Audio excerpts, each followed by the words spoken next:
if you recollect, we have been looking at some basic concepts in probability theory, and we had discussed the concepts of random variables, probability distribution functions, probability density functions, and also concepts of how to deal with multiple random variables, two random variables. That is what we are discussing presently. So, we will quickly finish that review and then move on to random processes. So, to continue our discussion on characterization of two random variables or more random variables, we remember we had introduced the concept of joint probability distribution functions and joint probability density functions. As with independent events or independent experiments that we discussed earlier, we can also have what are called statistically independent random variables, right. So, we say that two random variables x and y are statistically independent. I have written SI in short, when knowledge of occurrence of one gives us no information about the other, right. And in terms of the properties of the probability density function, what it implies is that the joint density function of x and y would be the product of the corresponding marginal density functions, right. P of x is the marginal density function corresponding to P x y. Actually, strictly speaking, I should be writing sub x y here, sub x here, and sub y here, right. Actually, they are all different functions, you must appreciate that. So, and P y y is the marginal density function corresponding to the same joint density function. If the joint density function is related to the marginal density functions through this product relation, then x and y are said to be statistically independent random variables. Take for example, the two dimensional uniform density function that I discussed last time. Remember, this was a two dimensional uniform density function with this probability density function. So, if you look at this, you can see that this is really the product of the two independent Pxx and Pyy. Marginal density function corresponding to this along x direction would be essentially 1 by x2 minus x1, and the marginal density function in terms of y corresponding to this joint density function would be essentially 1 by y2 minus y1, and you can see that this is a product, right. So, therefore, in this particular case, this kind of a joint density function would imply that x and y are statistically independent random variables. This is an example of statistically independent Gaussian random variables. So, I have, if you recollect the expression for a Gaussian density function, one dimensional Gaussian density function is something like this.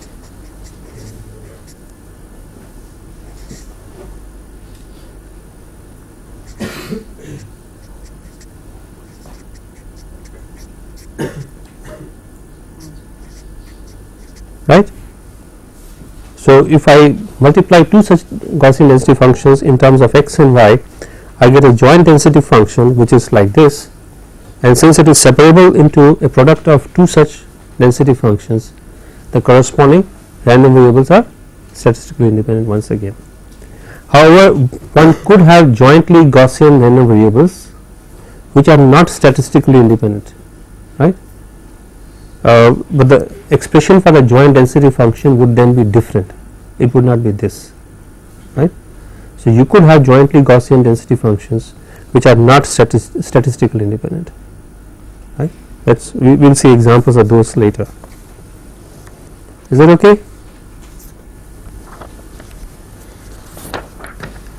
Now, just like we define the expected value of functions of one random variable, you could as well define very similarly expected value of function of two random variables, two or more random variables.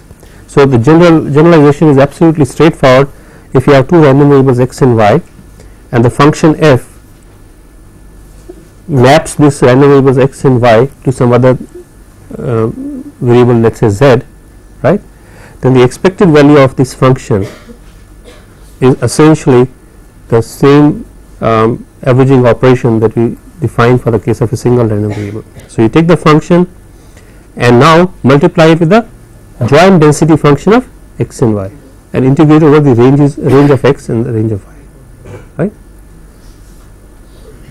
So, it is really straightforward extension of these concepts. There is nothing new here, conceptually there is nothing new, just you could easily generalize this notion to multiple random variables x, y, z, x1, x2, x3, right. As a special case, when you take the function f x y to be the product of x and y, right, then you get this, and that specific expectation, which is the expectation or the average value of the product of the two random variables, is defined to be the correlation between x and y. We say that the value that you will get here is a measure of the correlation between the two random variables x and y. The basic idea is that if there is a strong correlation, you will get a large positive or large negative value for this product, for this average value of the product. For example, if they are highly uncorrelated, what will tend to happen is that this product will tend to have a small value or a 0 value, right. Actually, the precise result is slightly different, so we will come to that a little bit. So, this is anyway defined to be the correlation function between x and y. Take for example, the uniform density function that we discussed a few minutes ago. The joint density function of that is 1 by x2 minus x1 into 1 by y2 minus y1, right. So, I am now computing the correlation between x and y of those two random variables x and y, which were depicted in this figure.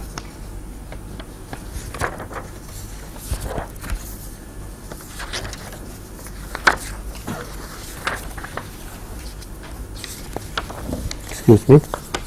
Yeah.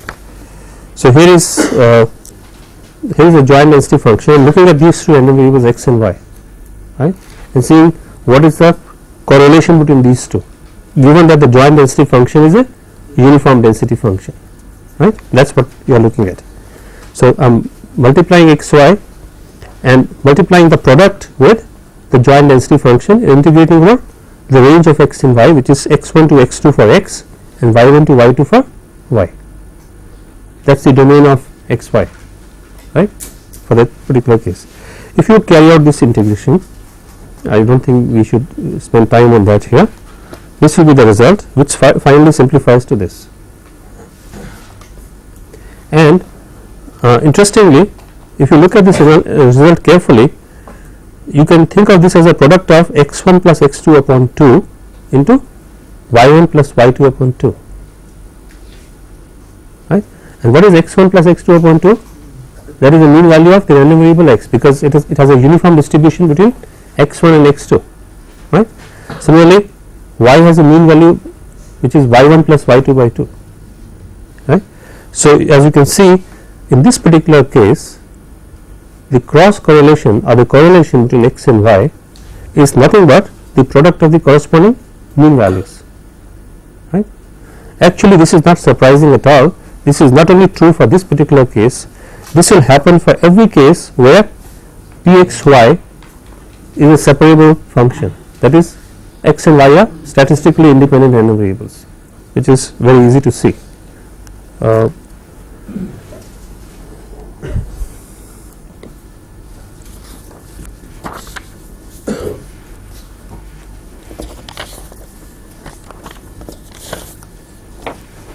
Okay.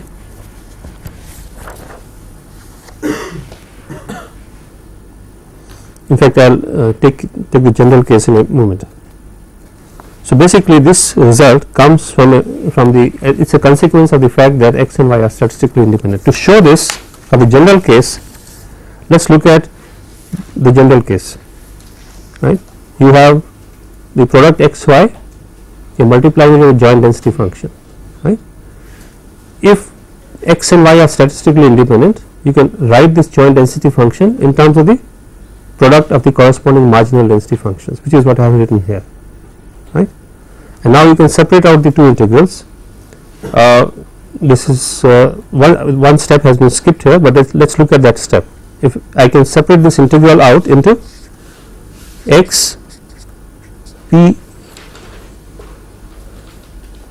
okay, I think there is no step missing excuse excuse me, I have just separated out the two integrals, one in terms of x, the other in terms of y, and this is nothing but pxx, sorry, the expected value of x, x bar, this is nothing but the expected value of y, right.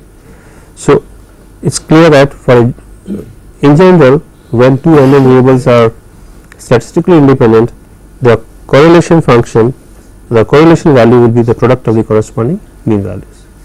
If any of these mean values happens to be 0, the correlation will be 0, right.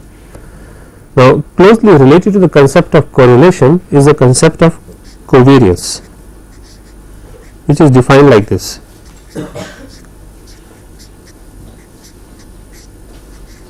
Right. So, basically I am choosing the function f(x,y) here to be the product function, not x into y, but x minus x bar into y minus y bar. So, in that sense, if correlation is considered as a second order movement, non-central movement, then the covariance, this is defined as a covariance between x and y, can be considered to be a central movement, right. In general, we say that expected value of x to the power I into y to the power j, right. Maybe I will take a fresh page here. We will define expected value of x to the power I into y to the power j. I have chosen the function f(x,y) here to be the product function x to the power I into y to the power j, right. This is defined as the I plus jth order movement.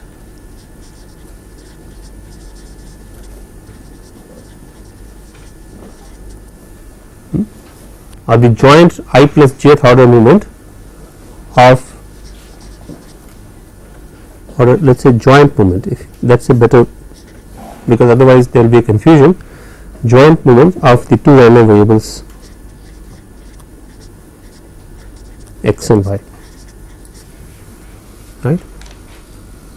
So, just like we could characterize a single density function in terms of its moments, right. These moments were gross characterizations of the density function of the random variable. Similarly, the joint density function of two random variables x and y, or the two random variables x and y, can be grossly characterized in terms of joint moments of this kind. Correlation happens to be a special case of this, where I equal to j equal to 1. So, correlation is a second order movement, right. Similarly, you could have the corresponding central movements.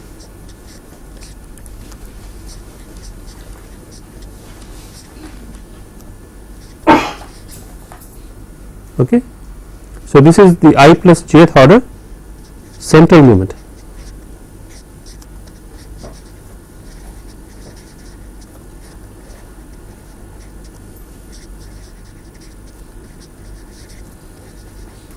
So, in a way, basically what I am saying is that every concept that we discussed for the case of a single random variable can be extended for the case of multiple random, right, every concept.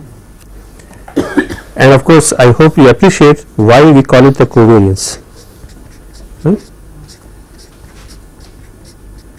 If you remember, expected value of x minus x bar whole square was the variance, was the spread of x around its mean value. The corresponding joint movement therefore is called the covariance, right.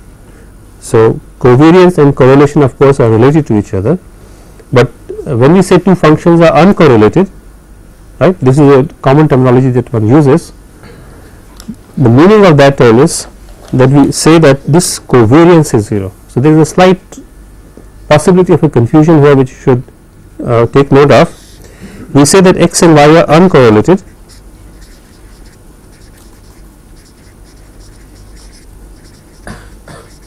if the covariance is 0.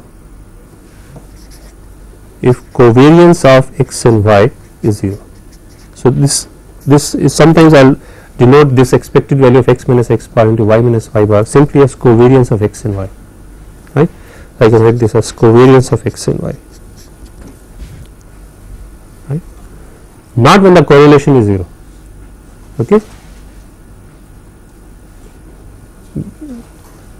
It is clear that if x and y are uncorrelated, if x and y are statistically independent,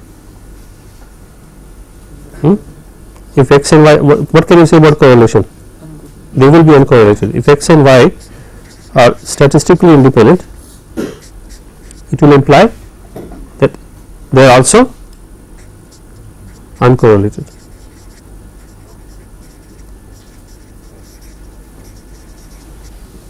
However, if x and y are uncorrelated, it does not necessarily imply that they are statistically independent, except in some very special cases. For example, when x and y are jointly Gaussian, right? If they are jointly Gaussian and are uncorrelated, then it implies that they are also statistically independent, not otherwise. So, good, you seem to remember quite a lot about your probability theory from the feedback that I am getting while we are discussing these things. So, I think we can stop the discussion on the probability theory review at this point. We will look at things if we need something else later, right. There are a few things which are omitted here, but I think we will be able to take care of that while solving problems or during discussion as the need arises. And therefore, we now move on to the discussion on random processes.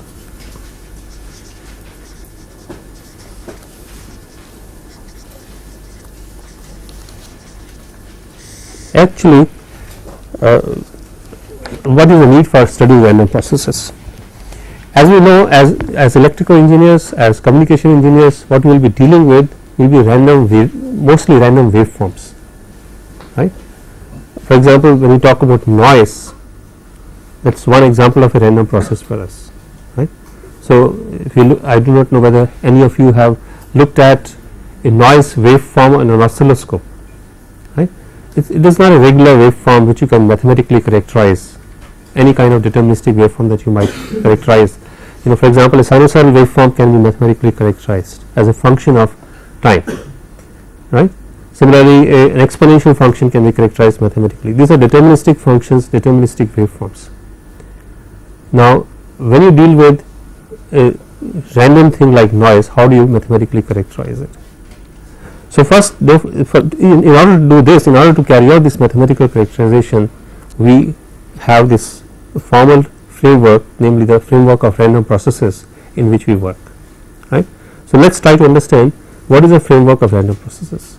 Now, actually it turns out that really speaking, the concept of random variables and the concept of random processes, they are not really very different concepts. They are more or less the same concept, except for a very minor difference. Let us review what did we say about the random variable. What was a random variable? How did we define a random variable? Do you recollect that? It was defined as a mapping from the sample space to the real line, right. That was what a random variable was. So, the random variable x is a functional mapping, or let us say a mapping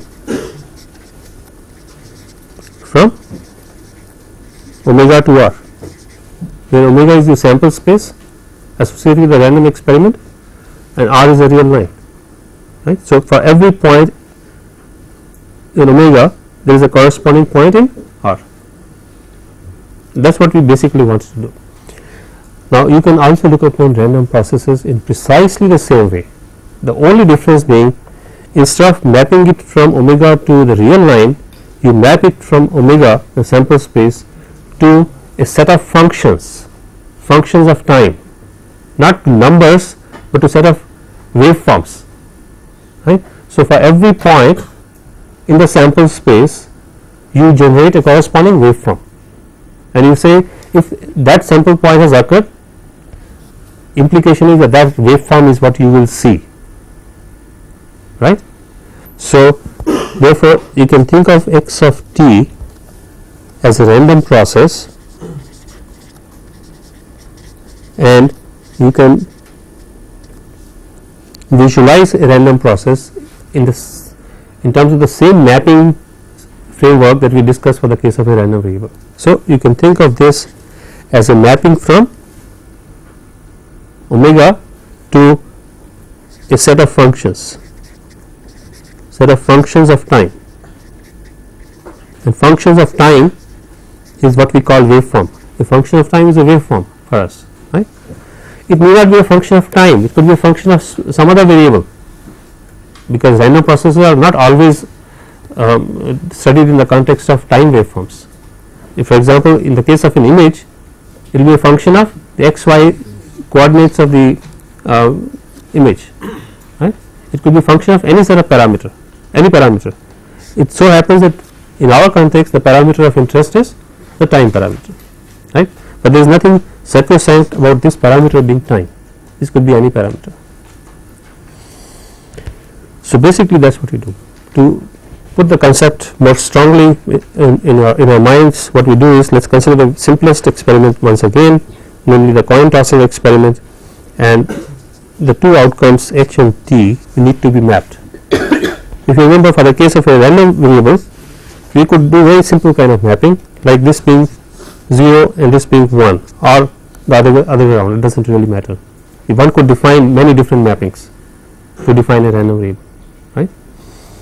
Now, we will say, okay, if h occurs, it implies, or it is mapped to, let us say, waveform cosine omega 1 t over a period from, let us say, 0 to capital T, just for the sake of discussion, right.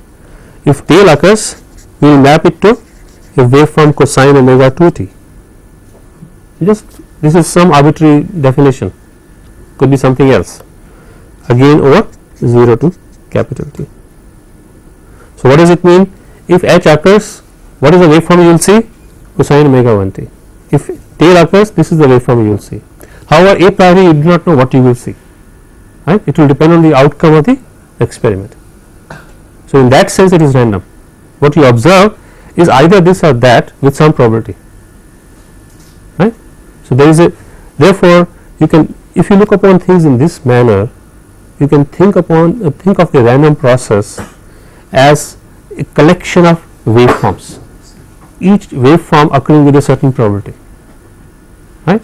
Just like you could think of a random variable as a collection of values, each value occurring with certain probability, or each value range occurring with certain probability, right. Is that clear? So, that is basically what we can say. You can think of x of t in this manner as a collection of waveforms.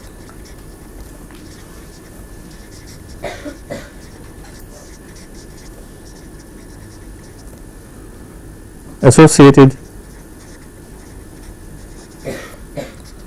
with omega, or associated with, more precisely, associated with the probability space P. I think that is better. Where P, if you remember, is comprised of the triplet omega, the field E of events, and the probability measure P, right. This triplet sometimes is typically denoted by the probability space P, right. So, basically this is one way of looking at it, it is a collection of waveforms. So, for the example that I discussed, the collection was only of two waveforms, right. This was one and the other was this. This is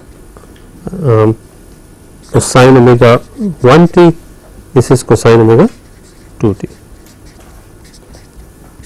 over the interval 0 to t, 0 here and t here, right. In more general case, this collection could be very huge, right. This collection could be infinite, and you will be observing any one of these infinite set of waveforms, right, at any given time, in any given instance, right.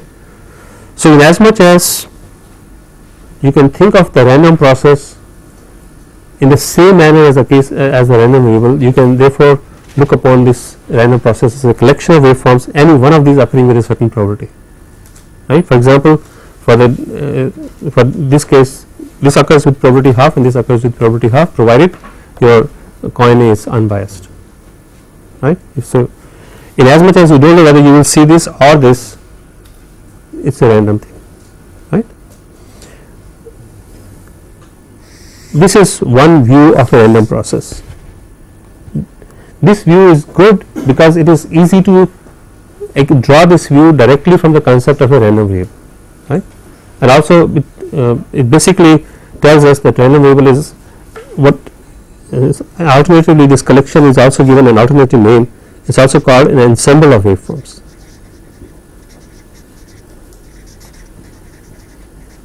right. There is an alternative view. Before I come to the alternative view, each function, each waveform is called a sample function, right, and the collection of sample functions constitutes the random process. Of course, the random process also will have an associated probability distribution in some sense, but it is a little difficult to define such probability distributions across the ensemble. We will come to that in a few minutes. This view is not very convenient to work with when you want to mathematically characterize a random process. Okay, it is very convenient from the point of view of visualizing it as an extension of the concept of a random variable, right, but not mathematically very convenient to work with. So, therefore, one alternatively defines a random process also in a different way sometimes. In fact, mathematically that is a much more convenient way. To motivate that, let us look at the same example, right. Let us say I am looking at, I am trying to see what is it that I will see on the oscilloscope at some time instant t1. What will you see? If this is a waveform that occurred, you would see this value at this time, right. If this is a waveform that occurred, you would see this value at this time. Is it clear? So, now suppose I were to just be interested in what is the value that I will see at this time instant t1. Basically, I will see one of these two values which are fixed. This value is fixed, it is dependent on the value of t1, that is all, right. At t1 this value would be a specific value governed by this function. At t1 this value also be a specific value governed by this function, right. So, basically it is like head and tail having occurred, and that head and tail having been mapped to either this value or this, the head being mapped to this value and the tail being mapped to this value. And what is that? A random variable, right. And at every time instant I have a different random variable because the mapping is different. Is that clear? I have a random variable defined here, I have another random variable defined here. So, depending on what time instant you sample the process, it is like I am sampling the process at time instant t1. I see one random variable because I could see either this value or this value, or I could see this value and this value at time instant t2, or some other pair of values at some other time instant, right. So, in that sense what I can also see is that this view of things could be modified in a different way to say that basically at each time instant the random process behaves like a random variable, albeit a different random variable. So, in as much as I can have infinite set of sampling instants, I have really here a collection of an infinite set of random variables, right. So, if I look at things in this particular manner, I can define a random process more precisely as a sequence of random variables, as an indexed sequence of random variables. Indexed means as a function of time, right. So, this is the alternate definition. A random process xt can be defined as an indexed sequence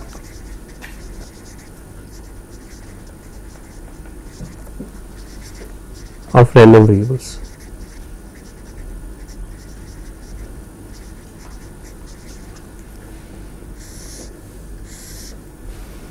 Right? X is a random variable and t is the index. That is basically what I am saying. And at every different time instant, at every time instant you have a different random variable. Right? You have a random variable at time instant t1. You have a different random variable at time instant t2. You have yet another random variable at time instant t3. So, you can think of this as x1, right. For example, this x1 here could take either this value or this value, right. The x2 here could take this value or this value. The x3 here similarly could take some other set of values, but time of course will assume moves forward. So, t is in that sense moving in one direction, right. So, t is an index.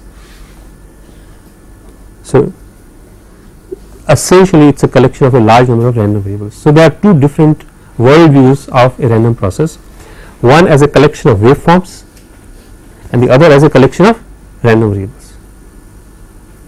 Is it clear? And the second is very convenient to mathematically characterize, because we have already got the tools with us to handle multiple random variables, isn't it? Basically what we are now saying is that a random process, every observation of a random process is every sample function of a random process is essentially a sequence of some values that have resulted from the occurrence of these various random variables, right. So, and we can characterize this waveform in terms of the joint density function of all these random variables, right. So, let me summarize. X t can be thought of either as an ensemble of waveforms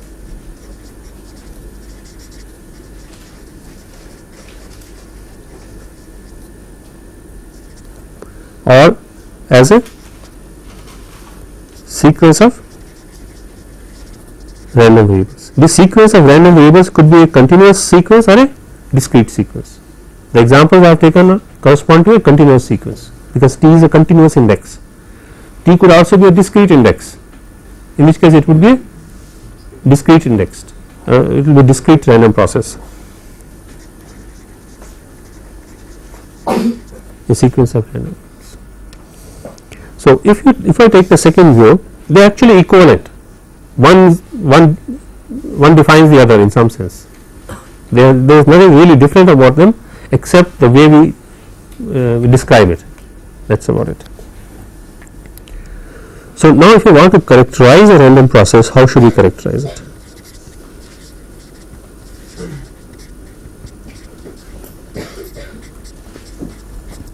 For example, take the same head tail coin tossing experiment. I can't say the waveform is cosine omega 1 t, I can't say the waveform is cosine omega 2 t, right. If I were to describe it in a probabilistic framework, I cannot talk like that, right. I have to only talk in terms of the language of probability theory, right, and the language of probability theory requires us to talk in terms of probability density functions or probability distribution functions, and therefore, if I look upon this random process as nothing but a set of random variables, right, I can characterize the random process x t by specifying the joint distribution function or the joint density function of these random variables, right. So, that is a proper characterization. However, there is a difficulty, but before I come to the difficulty, let me summarize this. So, we can say that the random process is can be characterized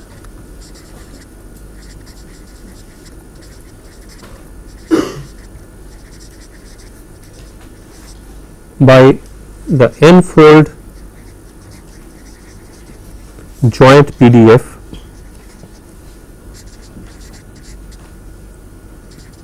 of its amplitudes or of its values at time instance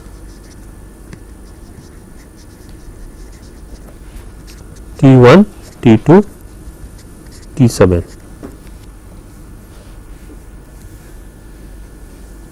And this itself will tell you the difficulty associated with the characterization of a random process, right. Which time instance will you select? How many time instance will you select? Particularly if it is a continuous random process, or even if it is a discrete random process, when the waveform has a large number of points associated with them. A continuous waveform has an infinite set of points. So, if I want to characterize it in terms of joint PDFs, obviously I have to sample the random process at some time instance. So, I am saying that you sample them at some n time instance. What should be the value of n? Having determined the value of n, what should be the actual sampling instance? There is a lot of choice, and every different choice may produce a different joint density function. Right? You are dealing with a set of n different random variables. So, it is a really horrendous job. A complete characterization would therefore require that I be able to specify this n fold of this n variable joint PDF for every set of n points that I could choose, right. So, I should be able to do this for arbitrarily for all values of n, right, going from 0 to infinity. I should be able to do this for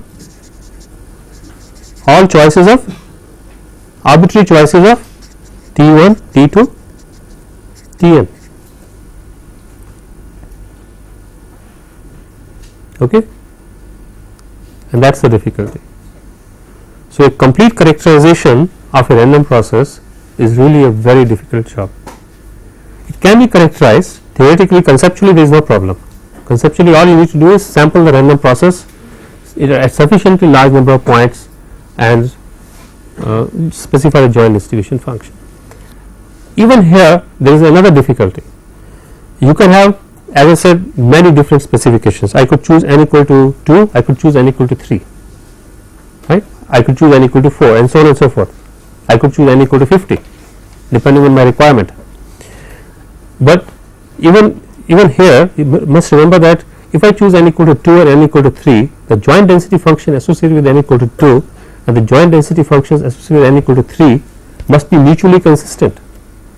They cannot be just arbitrarily selected.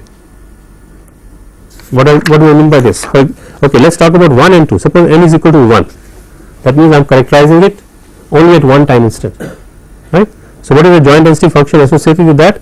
Let me define the corresponding time the corresponding random variable as xt1, right. So, the density function here is a one dimensional density function. So, I will be specifying a density function like this, right.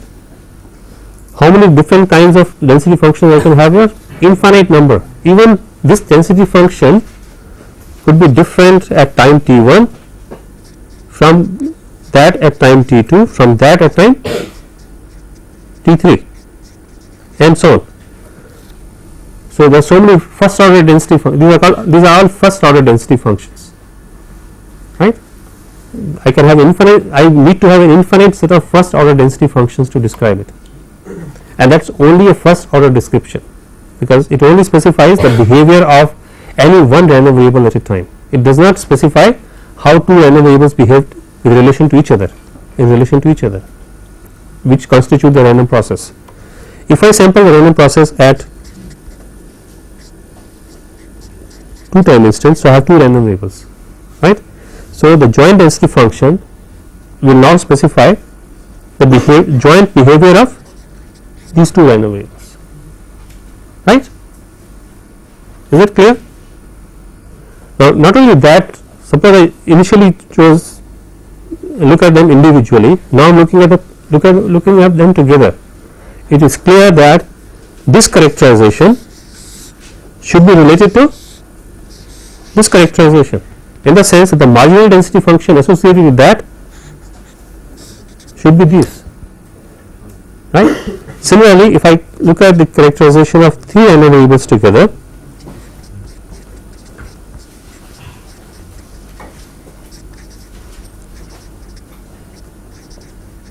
right, this characterization, which is a joint density function of these 3 random variables, should lead to this marginal density function, this joint marginal density function, and should lead to these 2 and should lead to this. So, they should all be mutually consistent.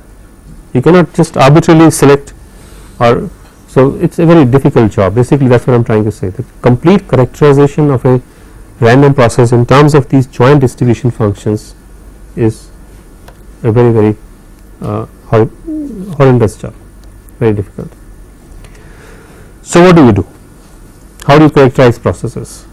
Unless you make some simplifying assumptions, you cannot really do much, right? And what are the simplifying assumptions one can make here? Any ideas?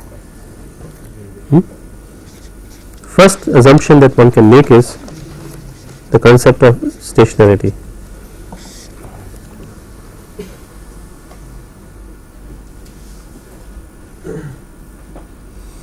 Okay, and that simplifies in the following way. Let's consider this first order characterizations. Suppose it was reasonable to say, based on the physical considerations of our physical understanding of the random process, that no matter where I sample the random variable, where I sample the random process, the probability distribution function remains the same. Then this simplifies this step, isn't it? If all these were independent of T1, the actual location of T1 or the actual location of T2, then all this would be equal. So, if instead of having to specify infinite set of first order density functions, I need to specify only one first order density function, because they are all equal, they are all the same, provided it is reasonable to assume this, right. Similarly, if I were to extend this idea, consider two time instants T1 and T2. If the joint density function of these two were not to depend on where is T1 and where is T2, but only on what is the mutual location, mutual distance between these two, right. That is, it is independent of the time origin. It only depends on how far they are displaced from each other, time instants T1 and T2. Then again it becomes very simple, because I just look at the time difference of the two random variables and I am able to characterize them independent of where they are located, right, and so on and so forth. You could do that for the higher order density functions as well.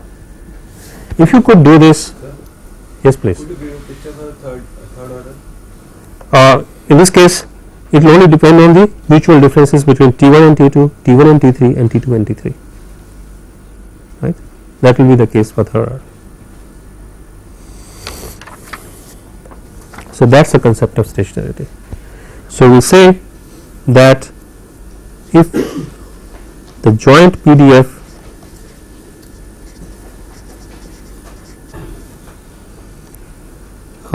if the nth order joint PDF of the n random variables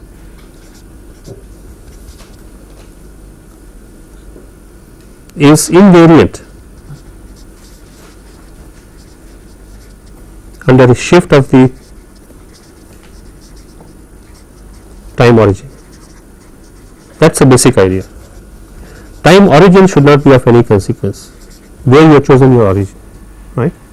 Really, these three examples that I gave were examples of this particular. Then the process is said to be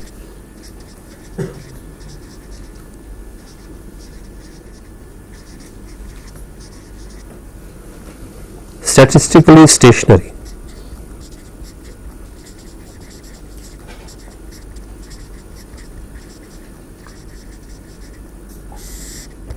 Okay. And this is stationarity in the strict sense.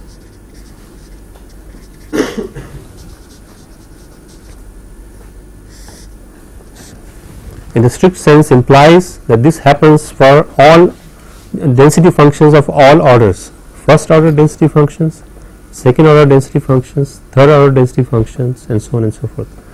Density functions of all orders are invariant to shifts of the time origin, right. If that is the case, you have a simplified situation. It is still not simple enough, but it is a much more it's much simpler than the situation that we had to start with, right. Mathematically for some kth order. Sorry. We know that mathematically the form of PDF for kth order. So what we are saying is, yes, let me mathematically specify what I mean by this. Mathematically, how do we write this? So if I look at the joint density function of, let us say, k random variables sampled at T1, T2 to T sub k, right. These are the corresponding variables inside, right. These are the names of the random variables. These are the values that they can take, and this is a joint density function associated with them, this should be equal to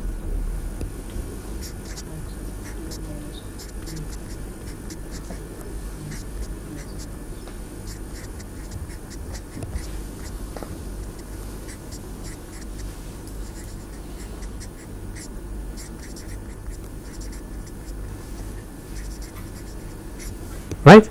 Actually, many times the notation also would put a colon here and specify the time instance here t1, t2, t sub k, right. I am simplifying the notation, and here the time instance would be t1 plus t, t2 plus t. So then you don't, then the subscript can be compressed. You simply say x1, x2, xk, and the time instance can be indicated in the argument. There are many ways of denoting this, but you get the sense of it. That is, I have shifted the location of every random variable by t seconds. That is a shift of time origin, right, and the density function of these k random variables and these k random variables remains the same. I hope that clarifies the picture completely. Now, just like we could characterize any probability density function by gross characterizations like movements, first order movement, second order movement, and so on and so forth, you could similarly characterize a random process by its movements, because now characterization is what? Characterization is joint density function, right, of some order. You have to decide what is the order to which you are interested, right. That will depend on the application, it will depend on the example random process that you are working with, right. Somehow you will have to have a feel for to what order your description is required for your purposes, right. Many cases it is sufficient to work with the first and the second order density functions, right. Many cases it is very rarely required to look at higher order density functions. Even when you are working with only first and second order density functions, that means we are working with density functions of the kind px tx and px t1, xt2, x1, x2. We are working with these two kind of density functions, right. Even under this situation, you could characterize even these random variables, single random variable or these joint random variables by the movements rather than the complete density function, right. And the movements are the same. For example, you could have the mean value function. That's a gross characterization of this density function, right. Is it clear? Corresponding to the first order density function associated with the time instant t, you have a corresponding expected value of this density function or this random variable, right. So this would be a gross characterization of this, right. You could have this if I have it for any value of t, right. For example, if the process is stationary, then this is really independent of t, right. So in that case this also will become independent of t. If the process is not stationary, this would depend on t and therefore this also would depend on t, but this would be a gross characterization, this is a complete first order characterization, right. Coming to second order movement characterization, you could define expected value of your the complete characterization here is the joint density function of xt1 and xt2, right. Is it clear? xt1 is a random variable sampled at time instant t1, xt2 is a random variable sampled at time instant t2. This is a joint density function. The second order characterization is essentially the correlation between xt1 and xt2, right. Of course, there will be other second order characterizations. For example, this is another second order characterization. Remember what was the second order general characterization of, general characterization is x to the power I, y to the power j. If I take I equal to 1, j equal to 1, I get this. If I get I equal to 2, j equal to 0, I get another second order characterization and yet another one. These are three second order characterizations of associated with this second order density function. I could have higher order movement characterization with this second order density functions, right. These are, here I am talking of order of movements, here I am talking about the number of random variables I am talking about. So, the order here means slightly different things in the two contexts. Okay. These three functions are of great importance. This is nothing but the mean square value of the random variable T1, xt1, the mean square value of the random variable xt2. If the process is stationary, these two will be the same, right, if the process is stationary. And this is called the cross correlation, sorry, the autocorrelation between xt1. The word auto stands for the fact that xt1 and xt2 are samples of the same random process, right. That's the word, that's what the meaning of the word auto. So, we define, therefore, this is a new term, not a new concept. The concept is the same old concept, but it is a new term, the autocorrelation function of a random process. We essentially will denote it by Rx T1 T2, right, as expected value of xt1 into xt2, the average value of this product, where T1 and T2 are two arbitrary time instants at which you are sampling the random process xt, the same random process xt. How will it be computed? To compute this, you will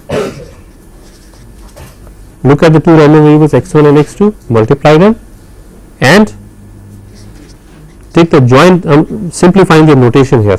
When I say x1, please take that to mean xt1, right. When I say capital X2, take that to mean as xt2. If you want, you can characterize the time instants here. This has no significance, and as far as the integration is concerned, it is only a notation, dx1 dx2.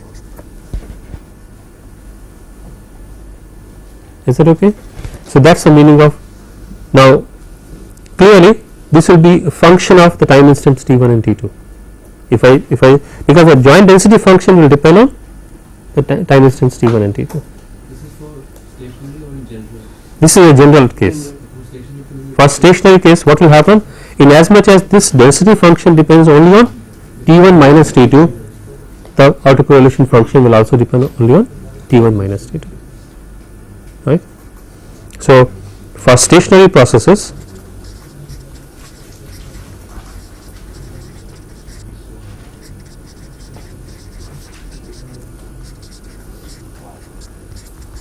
this will be equal to Rx T1 minus T2, and since it really becomes a single variable, which is sometimes called a lag or difference variable, usually denote that by a separate name, separate notation, tau. The tau is a difference variable given by T1 minus T2. So, this is the autocorrelation function for the case of a stationary process, right. Okay, we will stop here and continue